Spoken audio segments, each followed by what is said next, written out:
hospitality management student in Pangasinan State University Lingayen campus. Have you ever read the book As a Man Thinketh by James Allen? If not, you missed half your knowledge about life. First, let's talk about the author.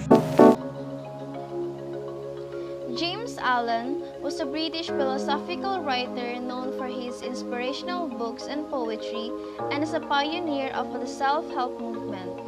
His best-known work, As a Man Thinketh, has been mass-produced since its publication in 1903. It has been a source of inspiration to motivational and self-help authors.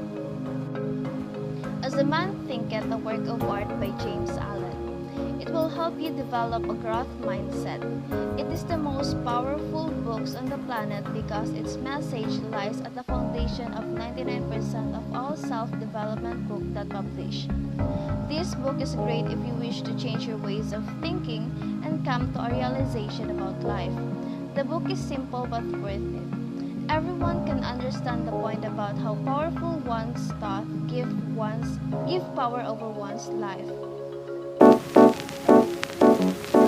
This book published more than 100 years back. This book has been described by the author himself as a book that will help you to help yourself.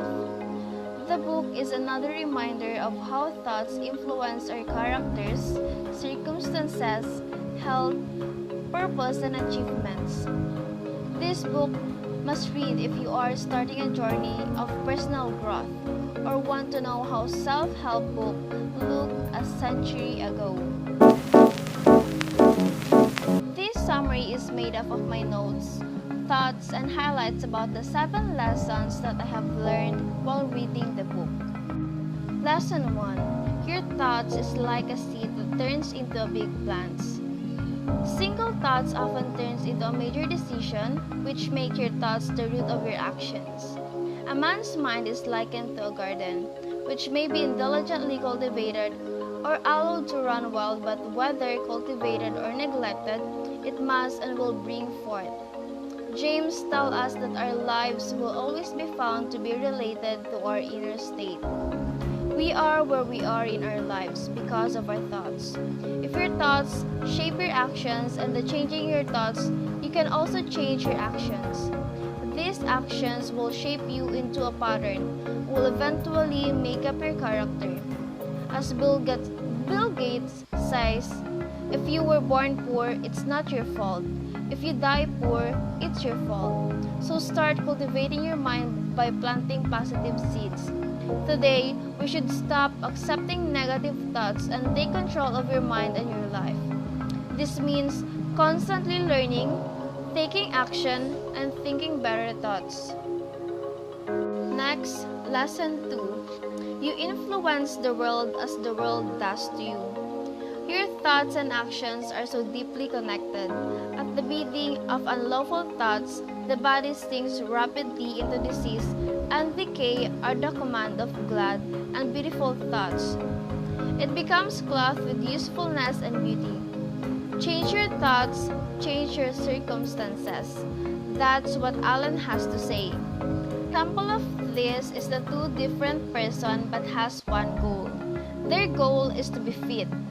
The first guy says, it's hard to pushing myself to exercise every day, but it makes me happy and fills me with energy. The long-term payoff is worth it. I love eating healthy foods and every day because I value my health and body.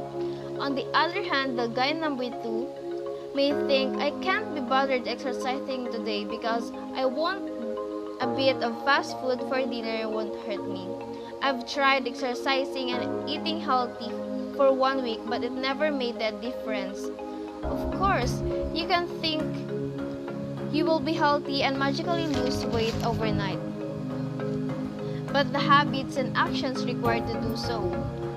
All we have to do is to start with the right thoughts. Lesson 3. The Law of Attraction. When we talk about the power of positive thinking, we usually speak of affirmation, goals, priorities, and etc.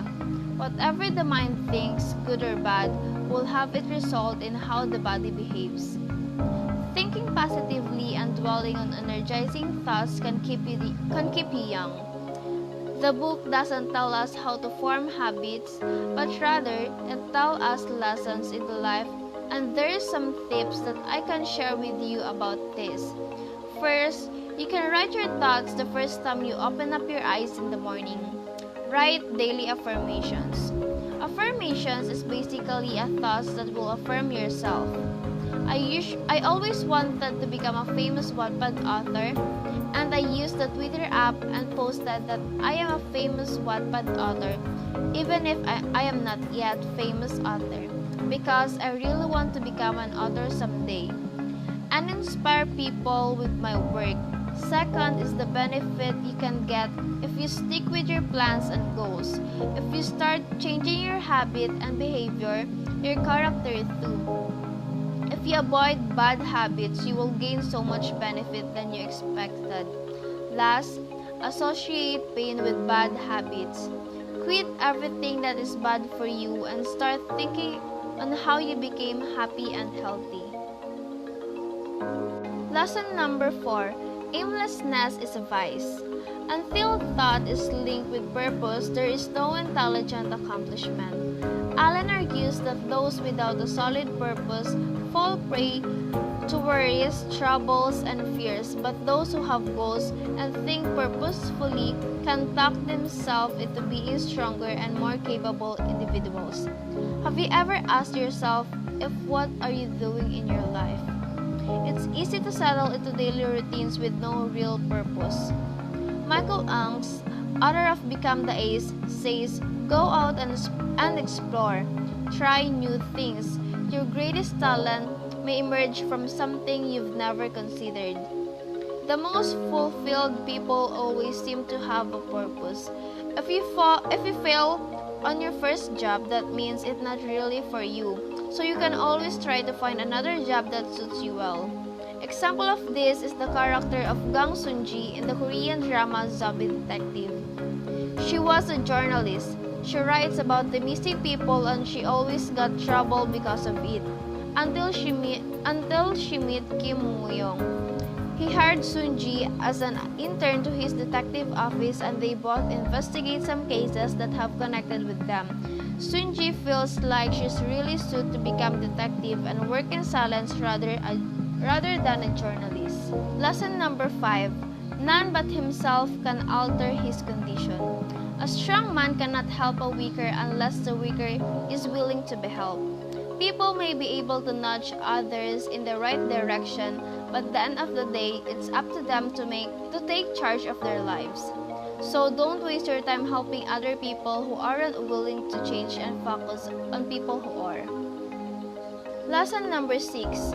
Gifts are fruits of effort, not luck. Everyone have the power to be gifted or talented. It's up to you to put in the effort. Best example of this topic is the life of Gray Vaynerchuk, known as a social media expert. He runs an extremely successful media company called VaynerMedia and serves Fortune in 500 companies. As he got more and more media attention in recent years, he got so many emails from his friends from high school saying, "Hey Gary, you're so lucky." Gary replied to every single email and said, "Let me clarify one thing. I work every goddamn weekend and holidays since I was 14 years old, so you can keep that luck shit in your pocket." I highly recommended Gary's video called Overnight Success for more details. Lesson number 7. Calmness of mind is one of the most beautiful jewel of wisdom. James said that strong, calm people are always loved and revered. One develops calmness by patiently developing their self-control. Can people control the temper and embrace positivity whether it rains or the sun shines? We gravitate towards people who don't panic in their situation. Here's a way to see it. If a meteorite was coming to a full-born, threatening to destroy the whole world, who would go to support the calm guy sitting blissfully who says it's going to be okay? Or the other guy has blitz and freaking and show lunkering screaming out loud going, "Holy crap, We're all going to die. Let's review the 7 lessons that we have learned in the book As a Man Thinketh. Lesson 1. Your thoughts is like a seed that turns into a big plant. Lesson 2. You influence the world as the world does to you. Lesson 3. The law of attraction. Lesson 4. Aimlessness is a vice. Lesson 5. None but himself can alter his condition. Lesson 6. Gifts are fruits of effort, not luck. Lesson 7. Calmness of mind is one of the most beautiful jewel of wisdom.